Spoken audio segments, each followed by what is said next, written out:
Poslušajmo ove parte 2. Idemo u kuću i napravimo đavoli. Da, i sad moramo da begamo. Vole, snimaj me. Ti si kameraman sad. Eto ga moj kameraman. Snimaj me, ovako drži kameru. Evo ga. Jesi okrenuo kameru? Jesam? Da vidim. Jesam, vreta. Dobro. Sad ljudi... Samo da vidim. A ne mi da okrećeš ovo. Ljudi, približi kameru, kameramane. Ovdje se nešto čuva. A ne, moj brate. Ljudi, daj kameru ti. A ne znam da snimam. Znaš ti brigovna da snimam. A zašto?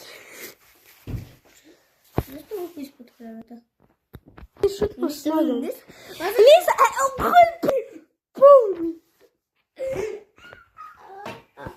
Čovjek će biti. E pa daj! Ljudi, stani, nešto se čulo od prozora, stvarno sad nije zazancije. Nešto se je stvarno čulo iz prozora. A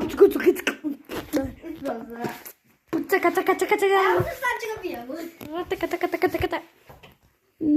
Nema nikog iza sada. Tamo je moja druga kuća. Dobro, a mi smo sad u ovoj. Ovo je debil, ovo je kurac. Pustite mi ga. Ovo objavljujem inače na TikTok.